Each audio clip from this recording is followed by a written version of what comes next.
అయితే ఈ స్వయంవరం జరిగిన చాలా అంటే ఇది జరిగిన చాలా కాలమునకు అంటే అది ఎప్పుడో స్వయంవరం ఎప్పుడో జరిగింది. అది జరిగిన చాలా కాలానికి ఈ రఘురాముడు లక్ష్మణునితో కూడి విశ్వామిత్రుని వెంట అంటే అప్పుడు రాక్షసులు యజ్ఞాలు చేయనివ్వట్లేదని చెప్పి విశ్వామిత్రుడు ఆ, దశరథ మహారాజుని దశరథ మహారాజు దగ్గరికి వెళ్ళి ఆయన ఆయన పర్మిషన్ తీసుకొని రాముణ్ణి లక్ష్మణ్ని తీసుకెళ్తాడు కదా.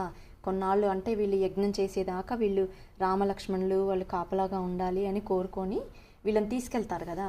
ఆ టైంలో అన్నమాట అప్పుడు వచ్చి ఈ ఈ యజ్ఞము అంటే ఈయన జనక మహారాజు ఎప్పుడు యజ్ఞాలు అవన్నీ చేస్తూ ఉంటారు కదా. అది చూద్దామన్నట్టుగా ఇక్కడికి తీసుకొచ్చారు, మిథిలా నగరానికి వచ్చారనమాట. ఊరికినే ఆయన యజ్ఞాలు చూడ్డానికని వచ్చారన్నమాట రాముడు లక్ష్మణుడు.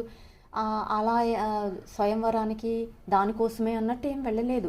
అది స్వయంవరం జరిగిపోయిన చాలా రోజులకి వచ్చారన్నమాట వీళ్ళు ఇక్కడికి. అప్పుడు ధర్మనిరతుడైన మా తండ్రి విశ్వామిత్ర మహర్షికి రామలక్ష్మణులను సాదరముగా మిథిలా నగరానికి ఆహ్వానించి అతిథి మర్యాదలను ఉనర్చెను.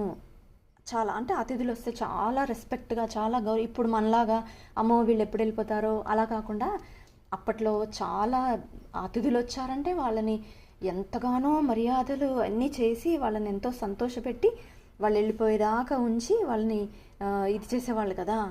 అలా వాళ్ళని అతిథి మర్యాదలు చేశారన్నమాట. చేస్తే ఆ తర్వాత విశ్వామిత్రుడు మా తండ్రితో ఇలా అన్నాడనమాట. అంటే జనక మహారాజుతో విశ్వామిత్రుడు ఇలా అన్నాడు, ఓ నరేంద్ర, ఇతడు శ్రీరాముడు, ఇతడు లక్ష్మణుడు అని వీళ్ళిద్దరిని పరిచయం చేశాడనమాట విశ్వామిత్రుడు మన మహారాజుకి, ఈయనకి జనక మహారాజుకి.